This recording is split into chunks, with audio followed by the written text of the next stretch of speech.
আমি যখন ছোট ছিলাম খেলতে যেতাম মেঘের তলে। একদিন এক মেঘবালিকা প্রশ্ন করলো কৌতূহলে, এই ছেলেটা নাম কি রে তোর? আমি বললাম কুসমন্তর।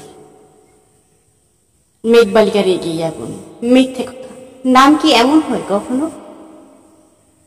আমি বললাম নিশ্চয়ই হয়, আগে আমার গল্প শোনো। সে বলল শুনবো না, যা, সেই তো রানী, সেই তো রাজা, সেই তো একই ঢাল তলোয়ার, সেই তো একই রাজার কুমার পক্ষীরাজি, শুনবো না আর, ওসব বাজে। আমি বললাম তোমার জন্য নতুন করে লিখবো তবে। সে বলল সত্যি লিখবি? বেশ, তাহলে কিন্তু মস্ত করে লিখতে হবে, আর লিখেই আমায় দিবি।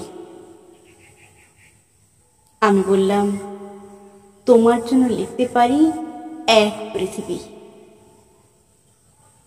লিখতে লিখতে লেখা যখন সবেমাত্র 2-4 পাতা, হঠাৎ তখন ভূত চাপটা আমার মাথায়। খুঁজতে খুঁজতে চলে গেলাম ছোটবেলার মেঘের মাঠে। গিয়ে দেখি চেনা মুখ তো একটিও নেই দোল্লাটে। ওরই মধ্যে একজন একটু অন্যরকম। এগিয়ে গিয়ে বলি তাকে, তুমি কি সেই মেঘবালিকা? তুমি কি সেই? সে বলল আমার তো ওসব মনে নেই। আমি বললাম তুমি আমার লেখার কথা বলেছিলে। সে বলল সঙ্গে আছে, ভাসিয়ে দাও গায়ের ছিলে। আর হ্যাঁ, আমি এখন মেঘ নই, এখন সবাই বৃষ্টি বলে ডাকে আমায়। বলেই হঠাৎ এক ফোসলায় চুল থেকে নখ আমায় পুরো ভিজিয়ে দিয়ে অন্য অন্য বৃষ্টি বাদল সঙ্গে নিয়ে মিলিয়ে গেল খরস্রোতায়, মিলিয়ে গেল দূরে কোথায়, দূরে দূরে। বৃষ্টি বলে ডাকে আমায়, বৃষ্টি বলে ডাকে আমায়। আপন মনে বলতে বলতে ভিজে একসা কাপড় জামায় আমি কেবল বসে রইলাম গাছের তলায়। বৃষ্টি নাকি মেঘের জন্য? এমন সময় অন্য একটি মেঘ আমায় চিনতে পেরে বলল, তাতে মন খারাপের কি আছে? যাও, ফিরে যাও, লেখো আবার গিয়ে। এখন পুরো বর্ষা চলছে, তাই আমরা নানান দেশে ভীষণ ব্যস্ত। বর্ষা শেষে আমি নিজেই যাব তোমার কাছে, তুমিও যাও, মন দাও কি নিজের কাজে। এক পৃথিবী লিখবো আমি, এক পৃথিবী লিখবো বলে ঘর ছেড়ে সেই বাইরে এলাম। ঘর ছেড়ে সেই ঘর বাঁধলাম গহন বনে, সঙ্গে শুধু কাগজ কলম। একাই থাকবো, একাই দুটো ফুটিয়ে খাবো। 2-1 মুঠো ধুলো বালি যখন যারা আসবে মনে, তাদের লিখবো, লিখেই যাব।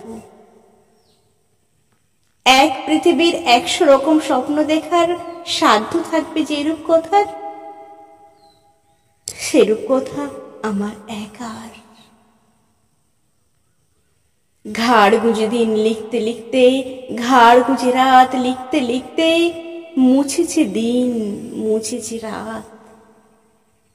যখন আমার লেখবার হাত অসাড় হলো, মনে পড়ল সাল কি তারিখ, বছর কি মাস, এসব হিসেব আর রাখিনি। লেখার দিকে তাকিয়ে দেখি এক পৃথিবী লিখবো বলে একটা খাতাও শেষ করিনি। বলেই হঠাৎ ঝমঝমিয়ে বৃষ্টি এলো খাতার উপর, আজীবনের লেখার উপর। বৃষ্টি এলো এই অরণ্যে, বাইরে তখন নাচছে ময়ূর, এ গাছ ও গাছ আনন্দিত, উড়ছে পাখি, বলছে পাখি, এই অরণ্যে কবির জন্য আমরা বাঁচি, কবির জন্য আমরা কোথাও কোথাও হার মানিনি। কবি তখন কুটির থেকে তাকিয়ে আছে অনেক দূরে, বনের পরে, মাঠের পরে, নদীর পরে, সেই যেখানে সারা জীবন বৃষ্টি পড়ে। বৃষ্টি পড়ে। সেই যেখানে কেউ যায়নি, কেউ যায় না কোনোদিন, সেই দেশে সেই ঝর্ণা তলায় এদিক ওদিক ছুটে বেড়ায় সোনায় মোড়া মেঘ হরিণী, কিশোর বেলার সেই হরিণী।